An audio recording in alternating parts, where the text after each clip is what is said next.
বাংলাদেশ সনাতন জাগরণ মঞ্চের যিনি মুখপাত্র চিন্ময় কৃষ্ণ দাস, তাকে কিন্তু 10:30টার দিকে চট্টগ্রাম আদালতে তোলা হয়েছে। এই মুহূর্তে চট্টগ্রাম মেট্রোপলিটন ম্যাজিস্ট্রেট কাজী শরীফুল ইসলামের যে আদালতে তার শুনানি চলছে। আপনারা জানেন যে গতকাল রাতে তাকে কিন্তু ঢাকা শাহজালাল আন্তর্জাতিক বিমানবন্দর থেকে ডিবি গ্রেফতার করে এবং আজকে সকালে তাকে এখানে তোলা হয়। এবং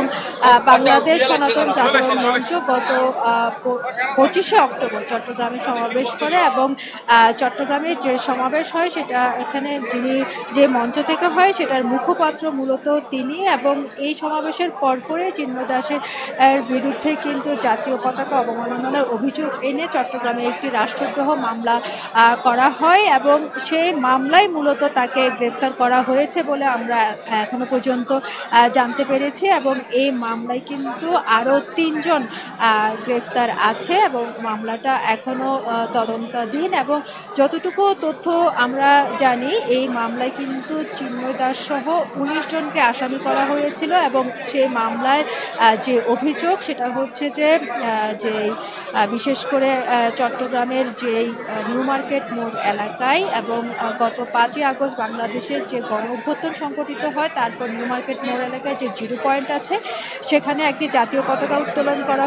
করেছিল ছাত্র জনতা। এবং সেখানে 25শে অক্টোবর বাংলাদেশ সনাতন জাগরণ মঞ্চের উদ্যোগে লালদিঘিতে যে মহাসমাবেশ হয় এই মহাসমাবেশ থেকে কিন্তু যে হাজার হাজার মানুষ যোগ দিয়েছিল এবং ওই দিনই কিন্তু সেখানে জাতীয় পতাকার জায়গায় সেখানে ধর্মীয় যে পতাকা সেটা উত্তোলন করা হয় এবং সেটার মধ্য দিয়ে কিন্তু নাগরিকদের মধ্যে এক ধরনের ক্ষোভের বহিঃপ্রকাশ হয় এবং সেই বহিঃপ্রকাশের অভিযোগ এনেই কিন্তু মামলাটা দায় করা হয়। এবং আজকে সকালে সেই মামলায় গ্রেফতার দেখিয়ে তাকে কিন্তু চট্টগ্রাম মেট্রোপলিটন ম্যাজিস্ট্রেটের কাজী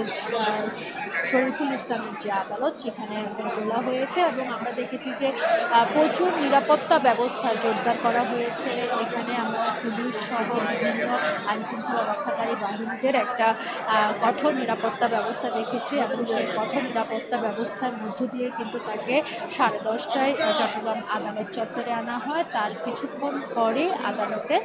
তোলা হয় এবং এখনো পর্যন্ত শুনানি চলছে এবং সনাতন ধর্মের যারা আছেন তারাও কিন্তু এই আদালত চত্বরে অবস্থান করছেন, গণমাধ্যম কর্মীরাও আছেন। অর্থাৎ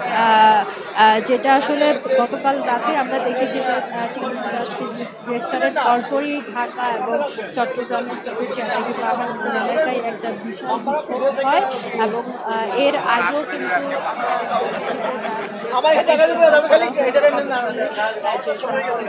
মানুষ আছেন তারা কিন্তু দিয়েছেন। এই পরিস্থিতিতে কিন্তু আজকে যেহেতু আদালতে তোলা হয়েছে সে কারণে কিন্তু কঠোর নিরাপত্তা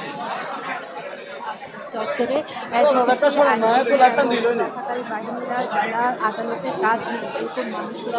আদালতে প্রবেশ করতে অনেক বেশি কড়াকড়ি আরোপ করা হয়েছে। এবং যেটা আসলে বলছিলাম যে গতকাল রাতেই কিন্তু বাংলাদেশ সম্মিলিত সনাতনী জাগরণ জোটের মুখপাত্র অধ্যক্ষ চিন্ময় কৃষ্ণ দাস তাকে ঢাকার যে গোয়েন্দা পুলিশ তাকে গ্রেফতার করে এবং গ্রেফতারের পর তাকে আজকে যখন আদালতে তোলা হয়েছে সেই আদালতে বলা হচ্ছে যে চট্টগ্রামে যে রাষ্ট্রদ্রোহ মামলা আছে সেই মামলায় তাকে গ্রেফতার দেখিয়ে এখন শুনানি চলছে। এটা মূলত গত 25 অক্টোবর চট্টগ্রামের সনাতন জাগরণ মঞ্চ নামে একটি সংগঠন সেটা লালদিঘিতে বিশাল এক মহাসমাবেশ করে এবং সেই সমাবেশের পরপরই তাদের বিরুদ্ধে জাতীয় পতাকা অবমাননার যে অভিযোগ সেটা এনে রাষ্ট্রদ্রোহ মামলা করা হয় এবং সেই মামলায় কিন্তু তিনি সহ এখনো পর্যন্ত 3 জন গ্রেফতার করা হয়েছে এবং মামলাটি কিন্তু তদন্তাধীন। এর বাইরে যে মামলার বাদী তিনি কোতোয়ালি থানায় যে মামলা দায় করেছেন সেখানে মোট 19 জনকে কিন্তু আসামি করা হয়েছে এবং আসামিদের বিরুদ্ধে অভিযোগ হচ্ছে যে গত 5ই আগস্ট বাংলাদেশের যে ছাত্র জনতার গণ অভ্যুত্থান সংগঠিত হয় সেই সংগঠিত গণ অভ্যুত্থানের নিউ মার্কেট এলাকায় যে জিরো পয়েন্ট স্তম্ভ আছে সেখানে কিন্তু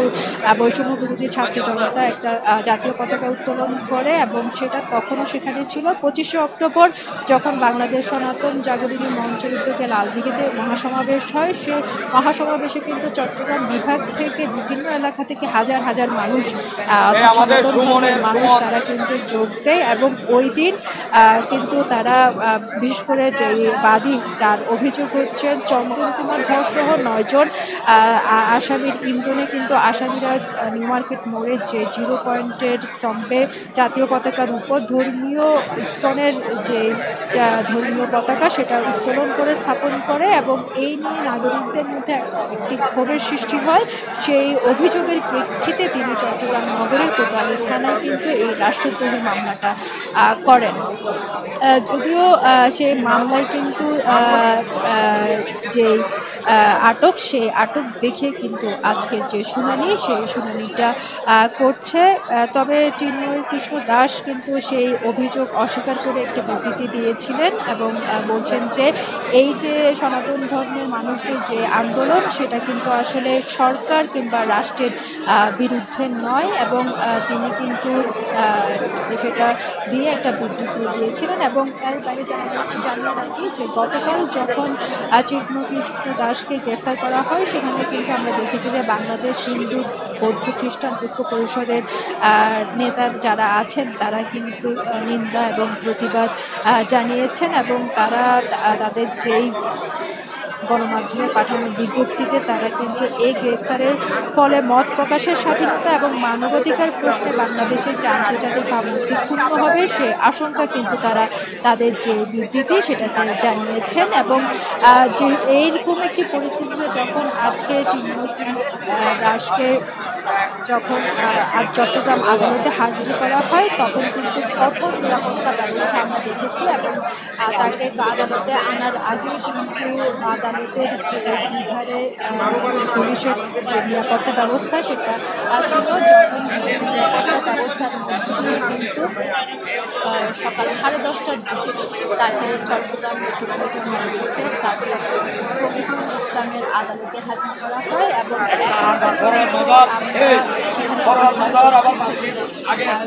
চলছে এবং এর বাইরে আমরা দেখেছি যে প্রচুর যারা আছেন তার অনুসারী তারা অবস্থান করছেন এবং হয়তো 12টা 12:30 নাগাদ জানিয়েছে এবং বিশেষ করে আইন শৃঙ্খলা যাদের বিশেষ করে আদালতে কাজ নেই এরকম চেকিংয়ের মধ্যে দিয়ে প্রবেশ করাচ্ছেন এবং নিরাপত্তা ব্যবস্থা জোরদার করা হচ্ছে। এই ছিল আমার কাছে একবার চট্টগ্রাম আদালত